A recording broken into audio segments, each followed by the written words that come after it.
Hey there, I'm Mita. Okay, so I am super excited to start my journey on YouTube. It's something I wanted to do for so long, ever since I was young. So I'm just gonna go ahead and jump into it. I am really passionate about all the things that I might talk about on this channel.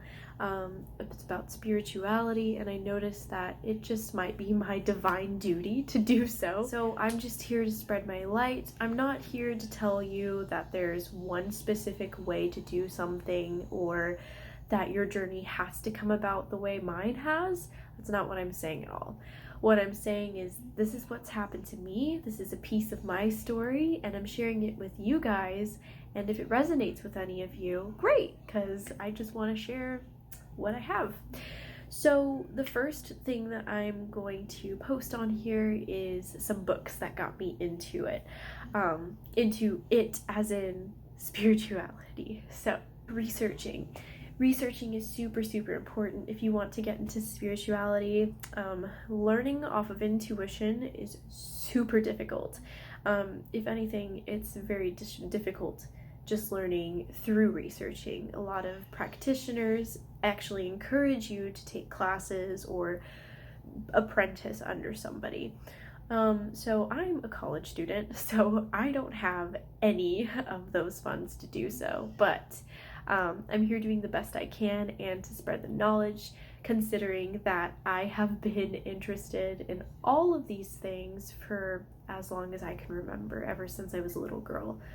So yeah, researching is super easy nowadays. There's a ton of information available to us online. Books tend to be my favorite. There's something about having that physical copy in front of you that allows me to absorb information better. I don't know if it has anything to do with light or whatever, but anyway. If you aren't really sure what kind of books to get because you're kind of hesitant into diving all of this, I would encourage just starting out with really basic books that contain a lot of symbolism. Getting really comfortable with terms of themes and motifs really gets you interested in esoterics. Esoterics being like not exactly a study, but looking at symbols and meanings and what they mean to you and what it means to other things as well. So if you're scared of being led to misinformation or getting scared of being led into weird stuff, like I got a Wicca book. I'm not really a Wiccan, I just really like spirituality. So yeah. So I would say go ahead and start with classics if you're afraid of getting into the deeper stuff. Reading classics are super easily available, especially if you are in school, because chances are you're required to read them anyway. Some classics are not as beneficial as others in terms of reading and studying about esoterics, like Brave New World, for example. It's about, the utopia world by Aldous Huxley. I think that's how you say his name. It might not be the best thing to study off of. That doesn't mean it doesn't have anything to offer in terms of esoterics. It's just probably not the best way to incorporate it into your life. Other classics like Oedipus the King by Sophocles might help a little bit more because of its intense mythological symbolism, as compared to Brave New World, which might not have that much symbolism. Like Oedipus the King actually talks about gods and goddesses and relates to those Greek stories, and the Greek mythology has, I think, a lot to do with spirituality in general. It just kind of, to me, it's not that it's word for word how to get into spirituality. It's more of like opening your eyes to the possibilities and opening your eyes to like almost a world of fantasy. Because to me, spirituality is almost a world of fantasy, but it's like real. But anyway, the first book I'm going to start with is The Crucible by Arthur Miller. So if you don't know, it is a drama. It is about the witch trials, and yeah, it's fantastic. So I personally really like the idea of studying plays and dramas just because whenever you're reading it, you feel more like those characters. And you know, I feel like a lot of people in their lives turn themselves on autopilot. So yeah, you can feel happy and you can feel sad, but there will be times in your life where you're like, I feel agitated and I just don't know why. So it's really good for you to understand why. So I really like I really like putting myself into other people's shoes and feeling their emotions, because it almost allows me to understand my own. So it really helps you, and it's beneficial in getting you to feel what you want, to start from the very beginning, which feeling what you want is very important, especially when it comes to manifestation techniques, and just living the life you want in general. Also, I should have said this in the beginning, but my nose is so stuffed and I'm really sick right now, so I'm probably gonna sound really not great. These books, also, I want to mention, are books that I literally tell everybody about. I'm not just pulling these out and like, oh yeah, I think this one. No, like I rave about these books to a lot of people because they really do have an influence over my life. So the next book, I actually got it a year ago. All of these I think I've got fairly recently, 1 to 2 years, maybe more for some. I lost my other book collection after I left home, so here I am with a new one. Okay, so for the next book I'm going to do, it is the Norton Introduction to Literature, the shorter 11th edition by Kelly J. Mays. So for this book, you're like, that's not a book, that's like literally an English textbook, like why are you literally showing literature? So the reason why is also because of why I showed The Crucible, why I mentioned Oedipus the King. So this book actually has Oedipus the King within it, and whenever I read it, I remember reading it because it wasn't assigned, I just was guided to it, and I was like, oh wow, this has a lot to do with mythology and a lot to do with things that I like, and like, oh, it's so almost spiritual. There would be like a couple things that like really stood out to me, and the use of the Sphinx within it, and just like, it was just really cool to see such ancient writing. I guess it's not so ancient, but older writing, and just seeing how, man, we're all human. Like, it probably is not abbreviated, but dumbed down, like the actual writing, but at the same time, it's really awesome how we can still understand the messages that are put into these stories. Anyway, that was a tangent, but it allows you to read dramas and get really acquainted with heavy esoteric symbolism, which I feel like is really, really important in terms of spirituality. Synchronicities and things of that nature, just paying attention to your surroundings, to numbers, to perhaps, like for me, I know my spirit guides sometimes like to communicate to me through animals and bugs and just through, you know, nature. So it's really important to understand symbolism. So getting acquainted with this huge book has shown me that also, this is also another really cool thing, is that getting acquainted with this book has shown me that studying literature in general is very spiritual. In college in general, being in a liberal arts major, I noticed there are a lot of similarities in some of the teachings within spirituality versus the teachings in just school. So it's really cool how spirituality is an education, the ones you pay for, actually. I haven't really noticed it in high school, middle school, and such, but that could be because I was on autopilot. So the next kind of couple of books, I think, they're more informational books, so they're very, very dense whenever it comes to their information. The first two that I showed you, they were stories, like poems, blah, blah, blah, blah, blah. But these next books really helped more with me getting into spirituality. So the next book I'm going to show, it's at 5 Below, I think, still. So it's important, again, to read about your epic tales and classic heroes, okay? So this is the Handy Mythology Answer book. So I'm pretty guilty because I have not finished this book, but it helps a lot with getting familiar with potential deities and understanding their relationships with others, as well as understanding their place whenever it comes to the type of energy that they have. But yeah, getting familiar with deities and otherworldly figures. I feel that this is important to be aware of, but I don't feel it's necessary to engage with. Like, you may be asking, do I believe in deities? And yes, I do. I actually used to praise some and spend some time on some. As of now, I feel almost afraid to open myself up to anything other than divine. I just want to keep it clean, you know what I mean? Like, keep my energy clean, keep everything clean. I want the information that I get from divination to be clean and pure and accurate, so I'm just not gonna bother. I've noticed also they're absolutely not necessary.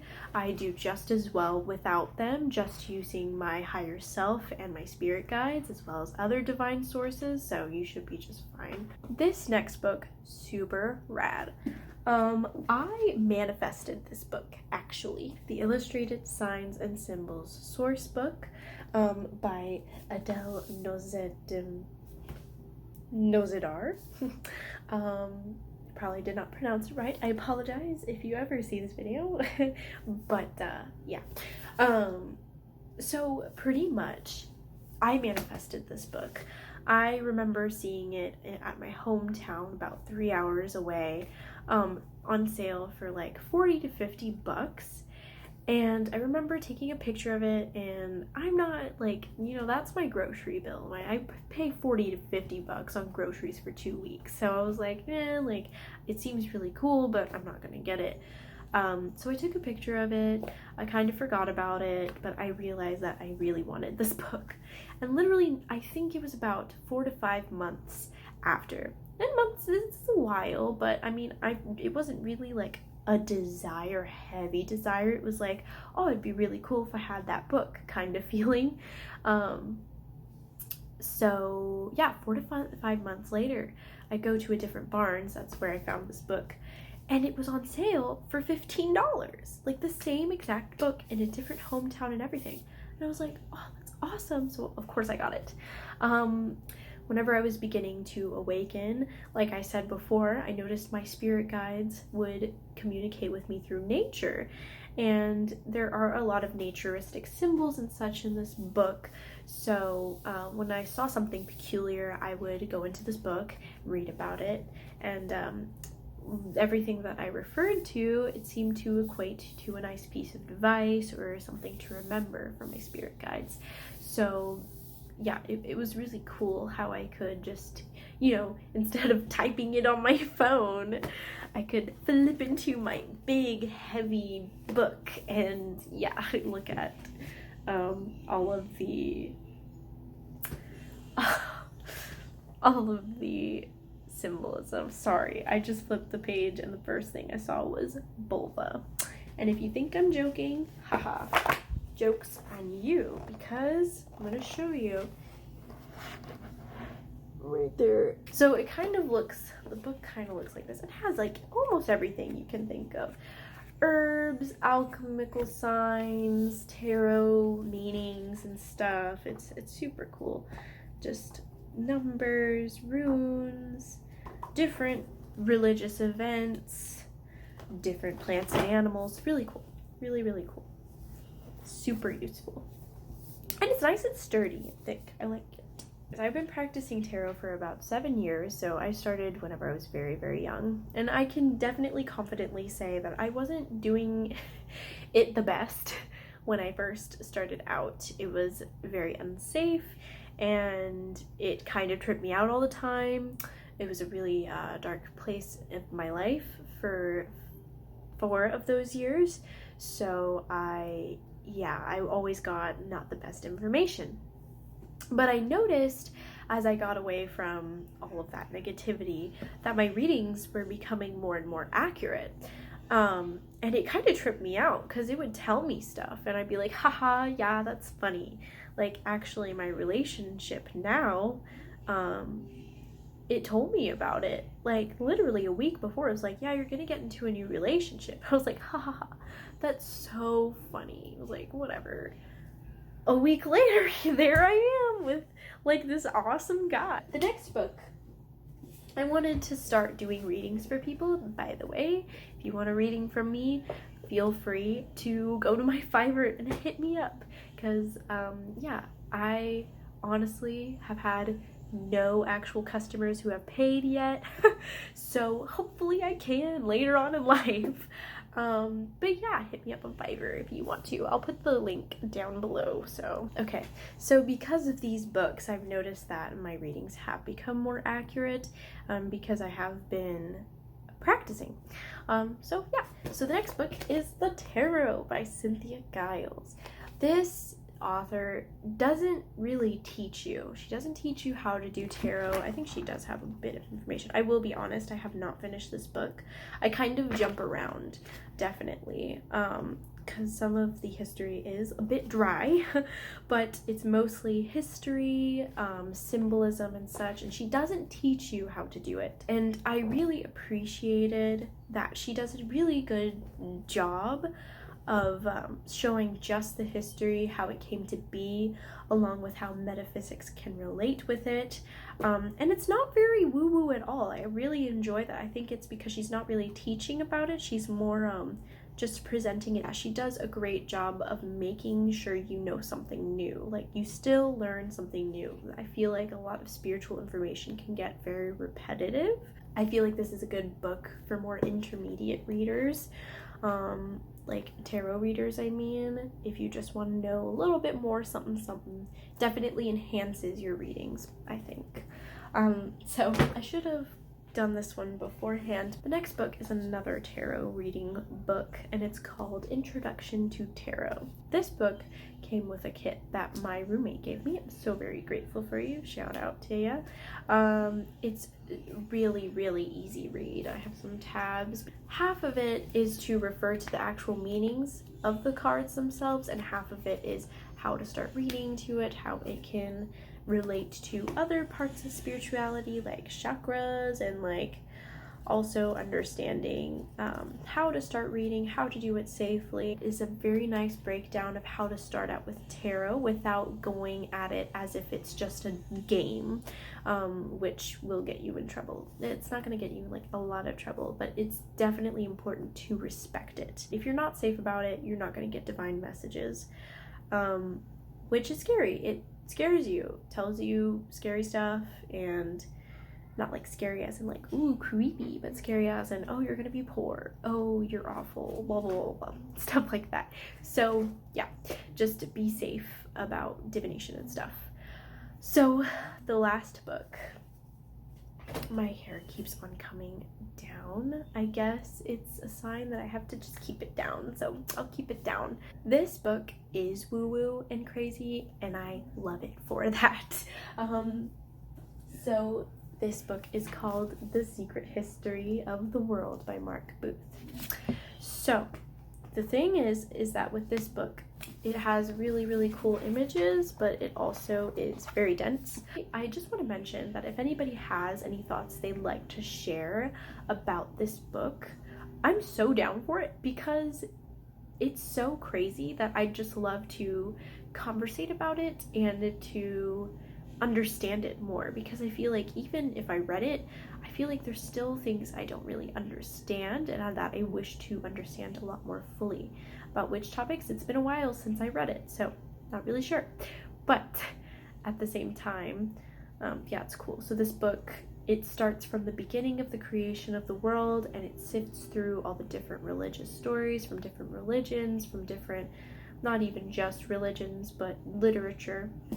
And it ties in the uses of magic, the secrets of the universe, and more being told through those stories.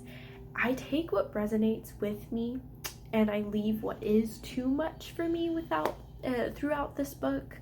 but I really still appreciate all of the extra information that comes with it, because it really taught me that my mind should be open to these types of possibilities.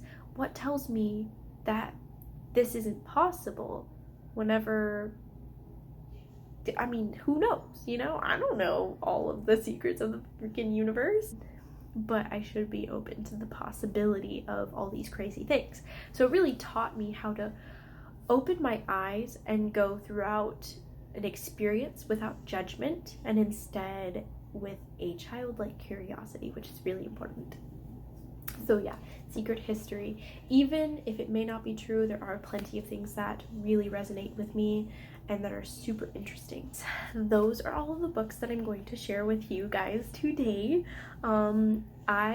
Even though some of them are not directly spiritual, I really, this is more about my experience and how I've linked those things to opening my eyes in with spirituality. I have more books, obviously. I have some like right over there. I have one in front of me. Like, these are a select few that I think really have guided me on my journey.